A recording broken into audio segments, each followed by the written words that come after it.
Dear student, आज हम 12th class biology से चैप्टर नंबर 4 है रिप्रोडक्टिव हेल्थ के बारे में डिस्कस करेंगे।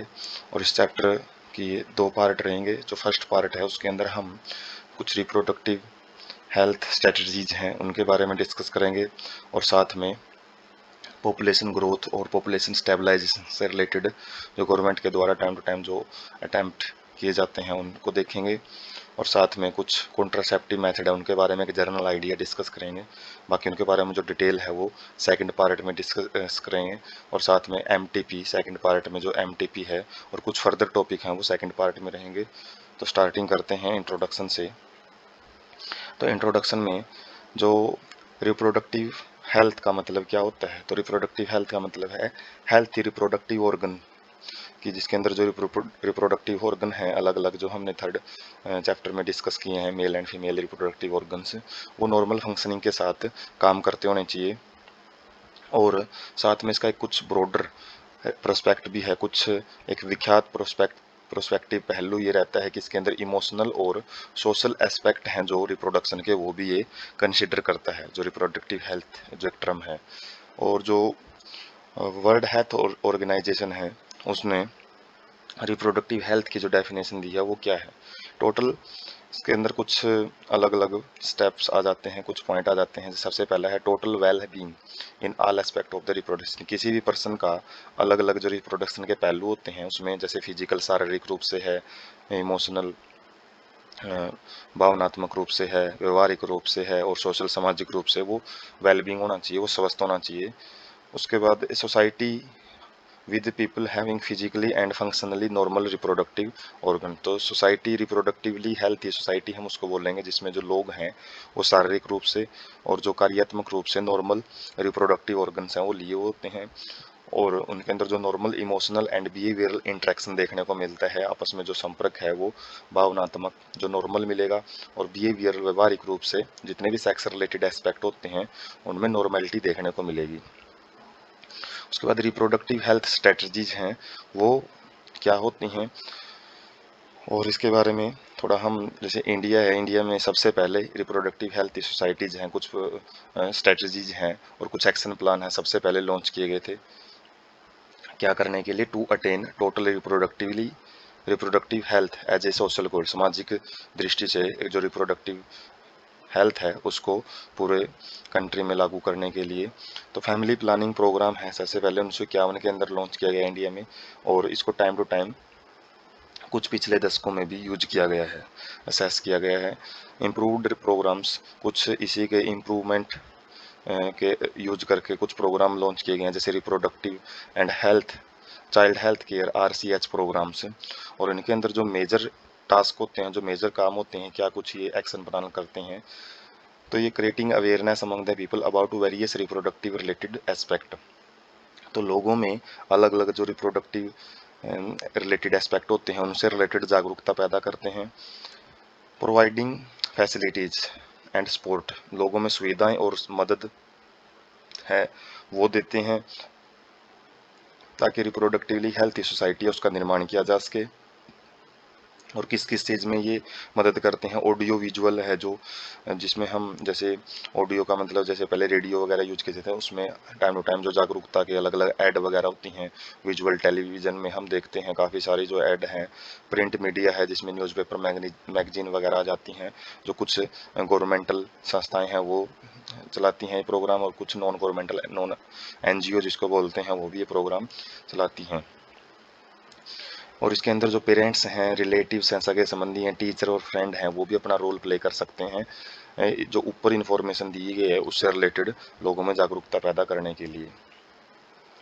इंट्रोडक्शन ऑफ सेक्स एजुकेशन, और जो स्कूली शिक्षा के अंदर जो सेक्स एजुकेशन है उसको यूज करना भी, ताकि जो बच्चे हैं एडोलसेंट एज के अंदर जो कुछ मिथ हैं और कुछ मिसकॉन्सेप्शंस हैं, जो कि गलत रूढ़िवादी परंपराएं हैं जो कि पहले टाइम से चली आ रही हैं, जिनका कोई साइंटिफिक बेस नहीं होता, तो उससे रिलेटेड भी जो सेक्स रिलेटेड एस्पेक्ट होते हैं खासकर उनसे रिलेटेड उनको जागरूक किया जा सकता है। उसके बाद proper information about the reproductive organs की यदि हम प्रॉपर इन्फॉर्मेशन दें, साथ में जो वयस्क अवस्था है उससे रिलेटेड जो भी चेंजेज हैं safe and hygienic sexual practice हैं उससे रिलेटेड जागरूकता फैलाएं।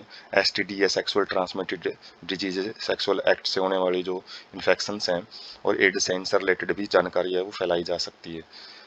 लोगों को शिक्षित करके किस चीज़ से रिलेटेड बर्थ कंट्रोल ऑप्शंस हैं, कौन से जो कॉन्ट्रासेप्शन यूज किए जा सकते हैं, जो प्रेग्नेंट मदर हैं उनकी केयर कैसे की जा सकती है, पोस्ट नेटल केयर है जो जन्म के बाद जो प्रेगनेंसी के टाइम पे जो केयरिंग है वो प्रेग्नेंट मदर की जो केयरिंग में आता है, और जन्म के बाद जो मदर और जो चाइल्ड की केयरिंग है वो कैसे की जा सकती है, ब्रेस्ट फीडिंग क्या चीज़ होती है, उसकी इंपॉर्टेंस क्या है, equal opportunities male and female child की, उस चीज़ से रिलेटेड भी लोगों को शिक्षित किया जा सकता है।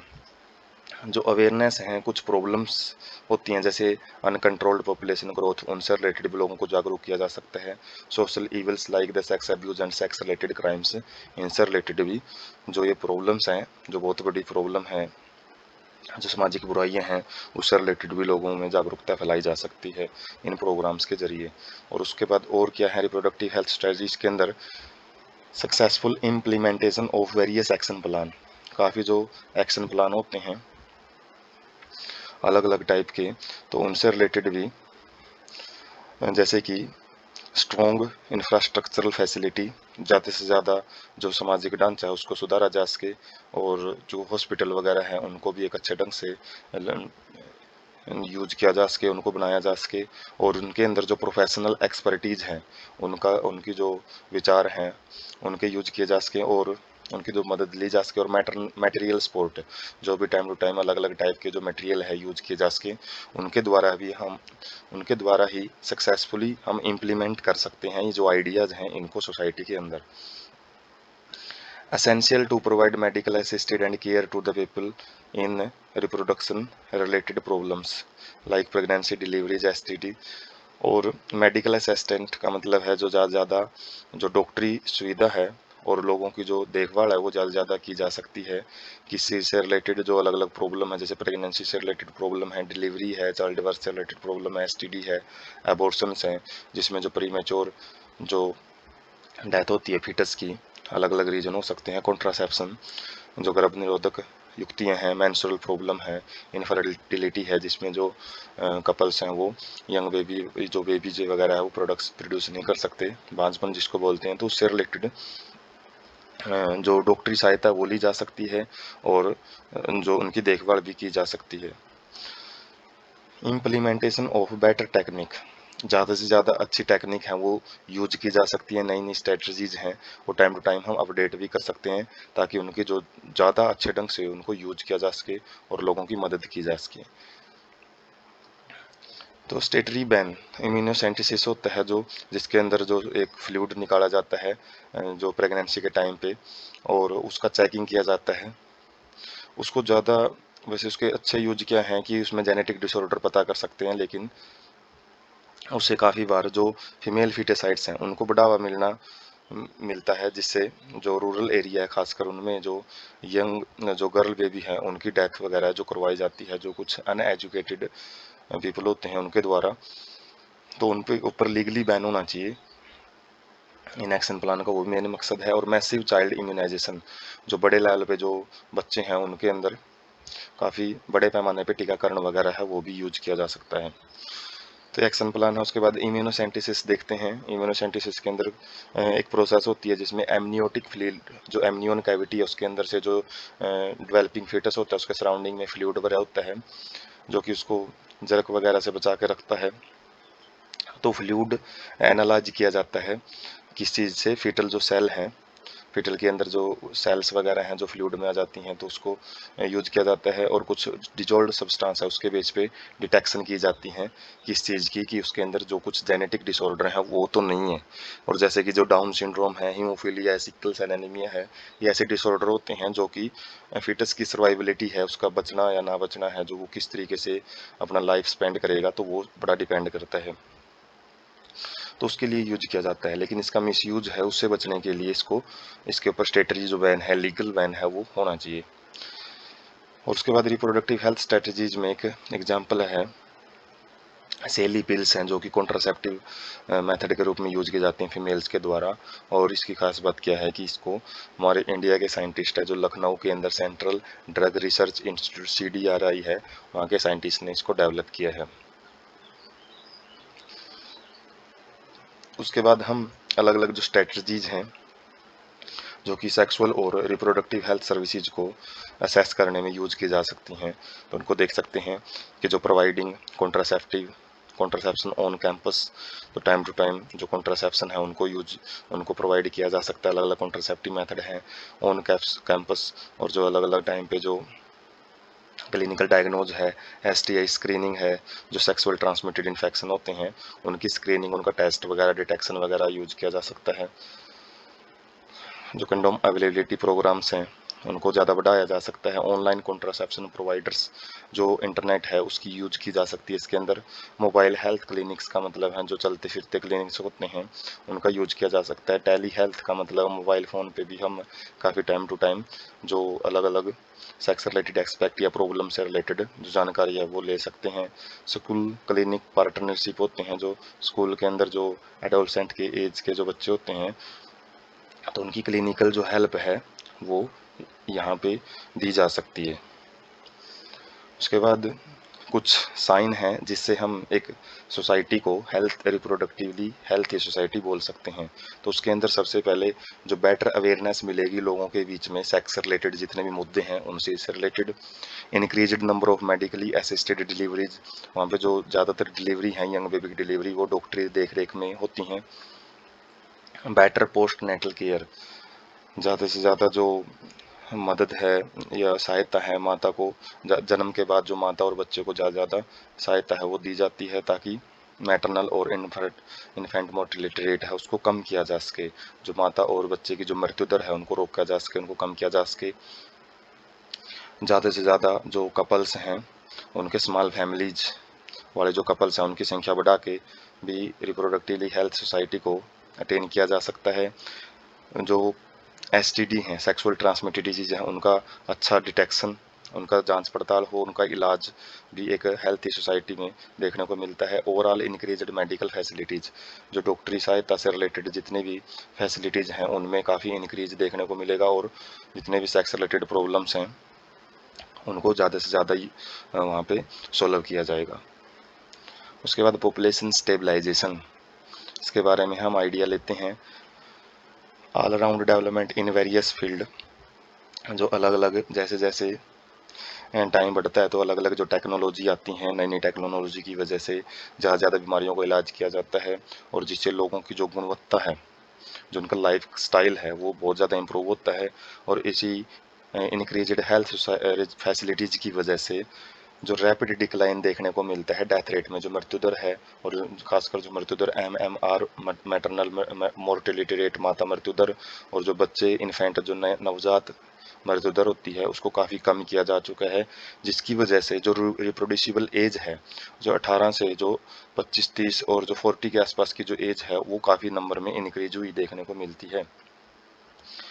और जिसकी वजह से जो काफ़ी ज़्यादा जो पॉपुलेशन एक्सप्लोजन है वो हम आंकड़ों से समझ सकते हैं कि जो वर्ल्ड की पॉपुलेशन है वो 2 अरब के आसपास ही 2 बिलियन थी, या फिर 2000 मिलियन हम बोल सकते हैं 1900 के अंदर, और जो कि रॉकेटेड का मतलब बहुत ज़्यादा स्पीड से इंक्रीज हुई है, लगभग 6 बिलियन पहुंच गई है 2000 तक, और ये 7.2 बिलियन 2011 की जो जनगणना है उसके अनुसार बढ़ी हुई मिली है। और हमारे इंडिया की खास बात, हमारे इंडिया के अंदर भी जो आंकड़े हैं वो भी देख सकते हैं। जो 350 मिलियन थी, लगभग 35 करोड़ जनसंख्या थी जब हमारे जो आज़ादी के टाइम पे 1947 की बात है, और 2000 तक ये 1 बिलियन 1 अरब के आसपास पहुंच गई थी, और जबकि 2011 की जो जनगणना है उसमें 1.2 अरब तक पहुंच गई थी, और अभी 2021 तक जो हमारा जो आंकड़ा है वो लगभग 1.4 अरब 140 करोड़ के आसपास जो है वो फैल चुकी है। उसके बाद 2011 की जो जनगणना के अनुसार हमारी जो पॉपुलेशन है वो हालांकि 2% से भी कम रेट से बढ़ी है, जिसके अंदर जो रेट है निकाला जाता है 2% का मतलब 20 पर 1000 पर ईयर। वैसे ये 2 के हिसाब से देखें तो 2/100 आएगा, फिर ईयर आना चाहिए, लेकिन ये जनसंख्या है वो 1000 के अंदर नोट की जाती हैं। तो ये ज़्यादा बड़ा रेट तो नहीं है, लेकिन इसी की वजह से जो पॉपुलेशन है वो काफ़ी हद तक बढ़ चुकी है, बहुत स्पीड से बढ़ी है, lead to an absolute scarcity. और इसी की वजह से काफ़ी जो कमी है वो देखने को मिलती है, जो बेसिक रिक्वायरमेंट है, जो रोज़गार है, जो कि लोगों के लिए खाना पानी वगैरह है, उनकी कमी है, वो ज़्यादा पॉपुलेशन की वजह से ज़्यादा बढ़ी है। और जो गवर्नमेंट के द्वारा कुछ स्टेप्स हैं वो यूज किए जाते हैं पॉपुलेशन स्टेबलाइजेशन के लिए। Motivate smaller families by using various contraceptive method. तो जो छोटी फैमिलीज हैं उनको ज़्यादा से ज़्यादा मोटिवेट किया जाता है, जागरूक किया जाता है, क्या करके ज़्यादा ज़्यादा कॉन्ट्रासेप्टिव मेथड है, गर्भ निरोधक युक्तियाँ हैं, उनको यूज करने के लिए उनको मोटिवेट किया जाता है। और कुछ एडवर्टाइजमेंट यूज किए जाते हैं, कुछ पोस्टर बिल हैं, जैसे कि एक एग्जांपल दे रखा है, एक कपल 2 बच्चे लिए हुए है और एक नारा लगा रहा है हम दो हमारे दो। तो उसके द्वारा भी लोगों में जागरूकता है वो फैलाई जा सकती है। बहुत सारे जो कपल हैं, ज़्यादातर जो यंग हैं, अर्बन, जो ज़्यादातर शहरों में रहते हैं, तो वो एक पॉलिसी के ऊपर, वन चाइल्ड नॉर्म के ऊपर भी काम कर रहे हैं, क्योंकि सिटीज़ में जो फैसिलिटीज़ मिल जाती हैं, लेकिन महंगी होने की वजह से जो छोटा परिवार है उसका पालन पोषण ही मुश्किल हो जाता है। तो इसलिए वहाँ पे एक चाइल्ड नॉर्म के ऊपर ही वो काम करते हैं। स्टेटरी ban on marriageable age of the स्टेटरी rising. Legally रूप से जो मैरिजेबल एज है, शादी के लिए जो आयु है, वो जैसे फीमेल की 18 कर दी गई थी, लेकिन अभी वो 21 भी की गई है कुछ टाइम पहले ही, और मेल की जो 21 है ही है। तो इससे उनमें ज़्यादा से ज़्यादा समझ आए, शिक्षित हों, ताकि वो स्मॉल फैमिलीज हैं उनको ज़्यादा बढ़ावा दे सकें।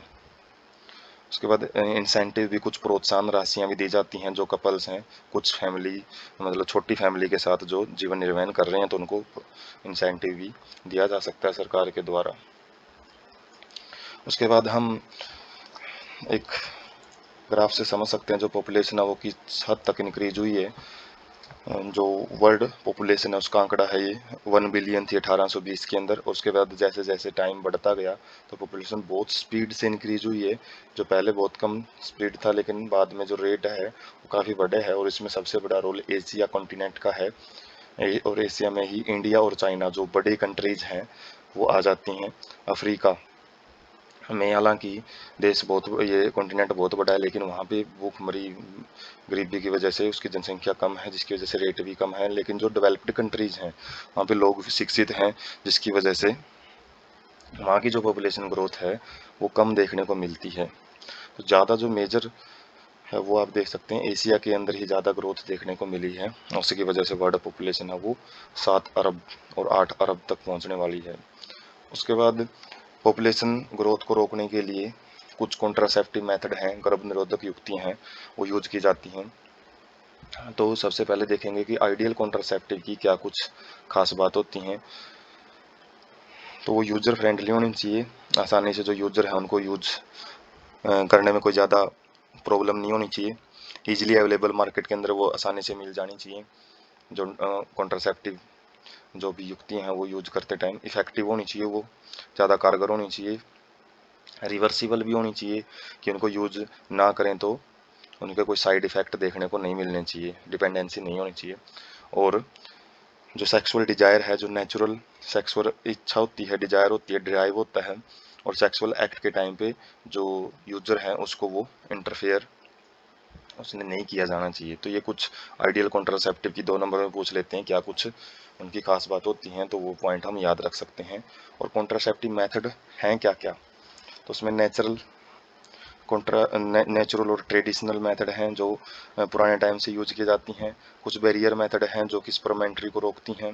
वेजाइनल ट्रैक के अंदर जो फीमेल रिप्रोडक्टिव ट्रैक है उसके अंदर आईयूडी है, इंट्रायूट्राइन डिवाइसेज, जो यूट्रस के अंदर कुछ इम्प्लांट कोऑपरेटिव वगैरह यूज किए जाते हैं।